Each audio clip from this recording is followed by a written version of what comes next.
Bismillahirrahmanirrahim. Assalamualaikum warahmatullahi wabarakatuh. Halo teman-teman, kami dari kelompok 6 literasi TIK. Di sini kami akan memaparkan apa itu anti plagiarisme karya tulis ilmiah. Sebelumnya, izinkan kami memperkenalkan diri terlebih dahulu. Saya Gala Azhara Dwi Tami dengan NIM 21011413 dengan rekan saya Anissa Cahyani Laksonawati dengan NIM 2104002. Ada juga Mahardika Agustina dengan NIM 2106434. Yang terakhir ada Faizal Rizky Andrianto dengan NIM 2103254. Langsung saja, ini dia. Karya tulis ilmiah. Karya ilmiah adalah suatu tulisan yang memuat kajian suatu masalah tertentu dengan menggunakan kaidah-kaidah keilmuan.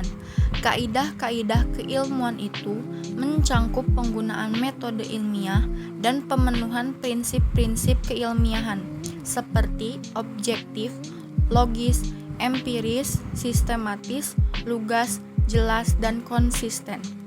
Karya ilmiah dapat dipilah menjadi dua. Satu, karya ilmiah yang ditulis dengan berdasar pada hasil penelitian.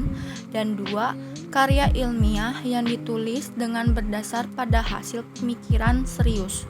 Baik jenis 1 maupun 2, dalam penulisannya tetap menggunakan metode analisis masalah yang bersifat mendekati kebenaran atau ilmiah. Anti-plagiarisme.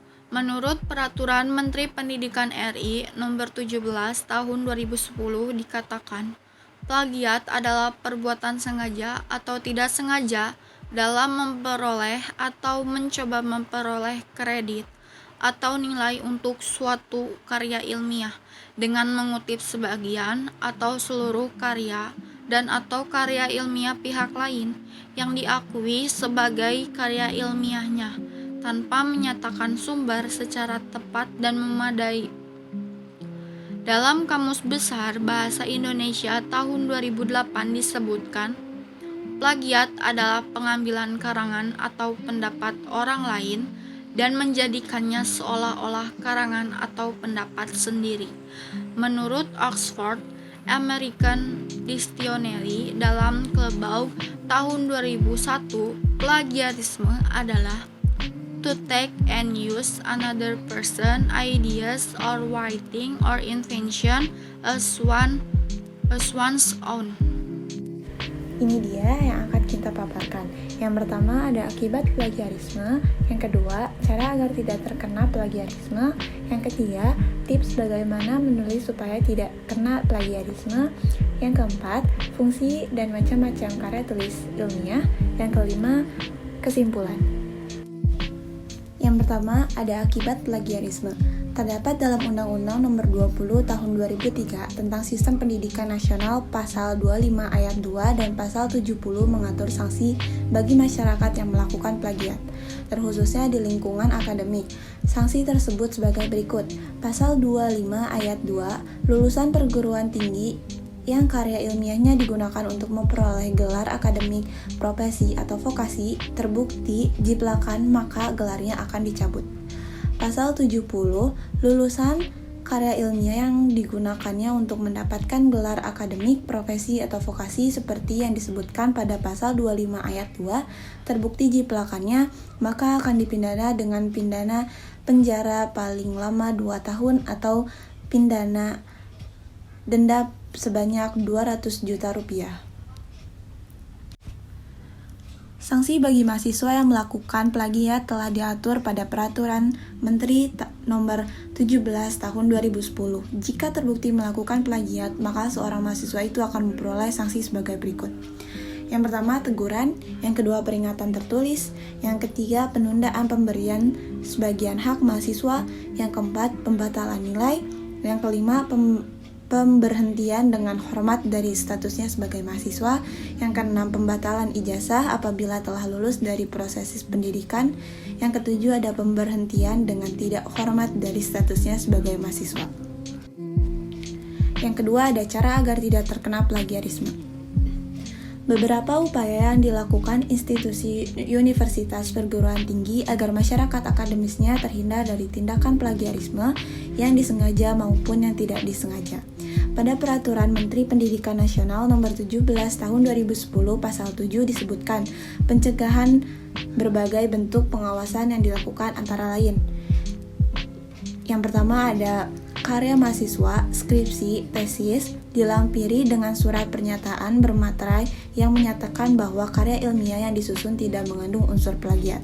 Yang kedua, pemimpin perguruan tinggi berkewajiban untuk mengupload semua karya ilmiah yang dihasilkan di lingkungan perguruan tingginya seperti pada portal yang ditetapkan oleh Direktorat Pendidikan Tinggi.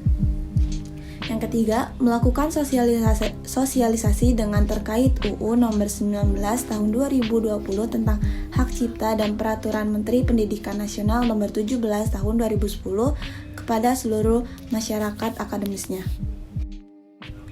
Selain dari bentuk pencegahan yang disebutkan sebelumnya, ada beberapa cara paling umum agar terhindar dari plagiarisme dengan melakukan parafrase, menghargai karya orang lain dengan mencantumkan sumber yang dapat di karya ilmiah yang dibuat, melakukan pengecekan dengan bantuan perangkat lunak, dan juga bisa bertanya pada sumber untuk mendapatkan pengarahan.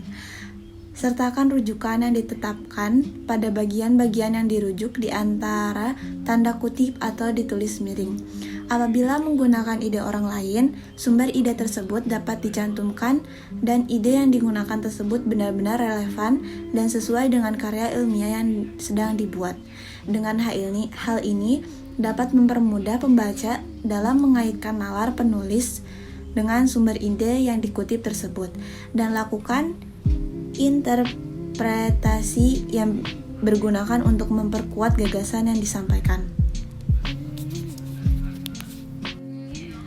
Dan ada juga perangkat lunak yang dapat digunakan untuk melakukan pemeriksaan eksistensi plagiarisme, antara lain adalah program Turnitin, Word Check System, Quotex, Copyleft, dan masih banyak perangkat lunak lain yang dapat memeriksa eksistensi plagiarisme.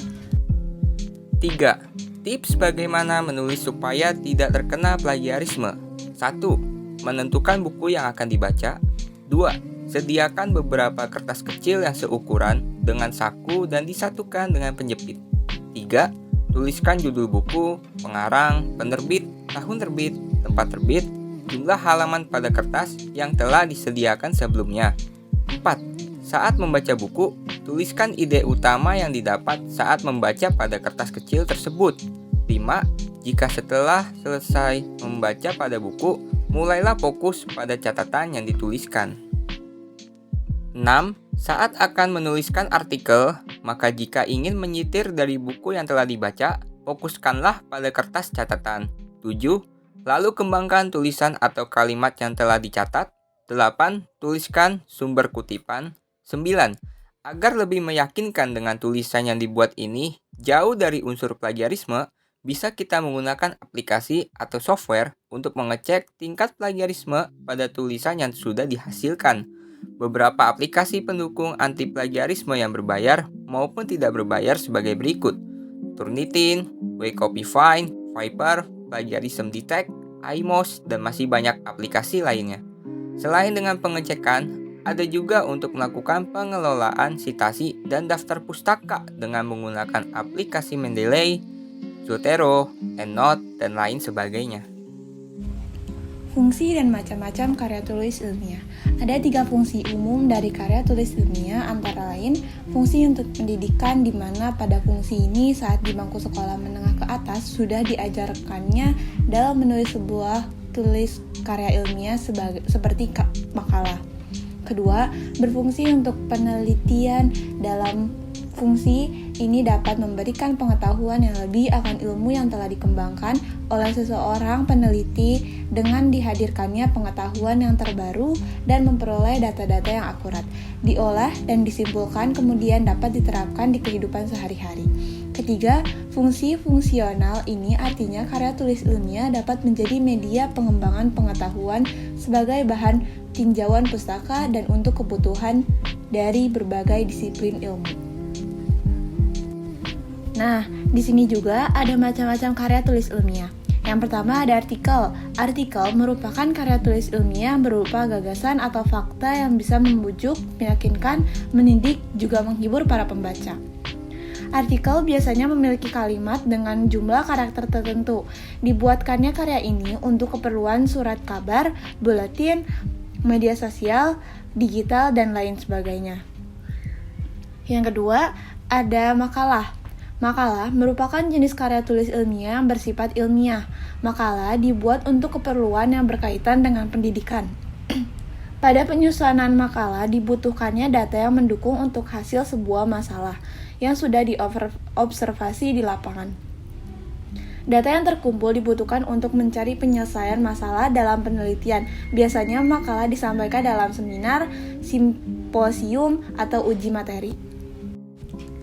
Yang ketiga ada skripsi.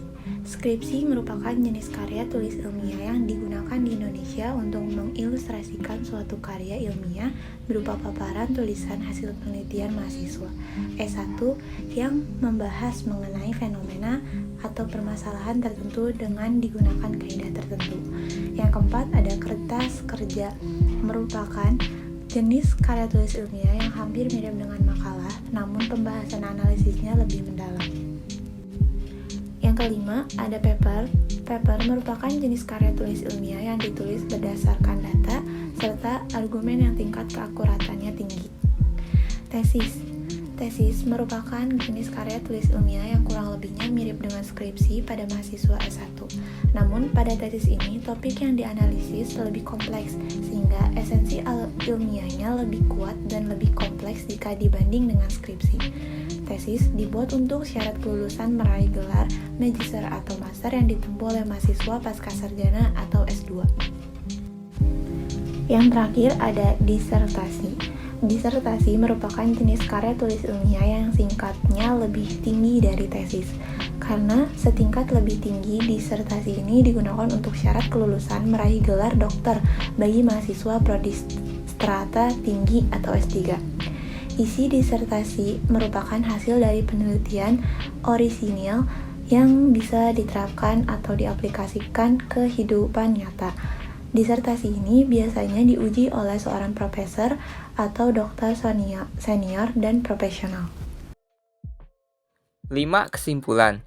Karya ilmiah adalah suatu tulisan yang memuat kajian suatu masalah tertentu dengan menggunakan kaidah-kaidah keilmuan.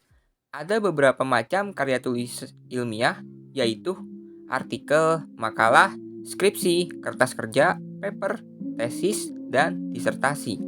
Fungsi dari karya tulis ilmiah ada 3, yaitu sebagai pendidikan, penelitian, dan fungsional. Plagiarisme adalah suatu kegiatan yang menjiplak, mengambil, meniru karya orang lain, baik sebagian maupun menyeluruh, yang dilakukan secara sengaja dan karya tersebut diakui sebagai karya buatannya sendiri. Orang yang melakukan kegiatan plagiarisme akan dihukum dengan sanksi yang terdapat dalam pasal 25 ayat 2 dan pasal 70.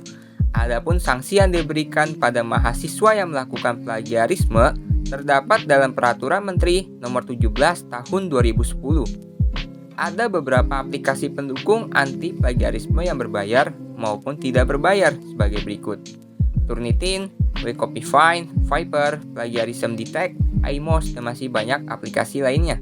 Selain dengan pengecekan, ada juga untuk melakukan pengelolaan citasi dan daftar pustaka dengan menggunakan aplikasi Mendeley, Zotero, EndNote, dan lain sebagainya.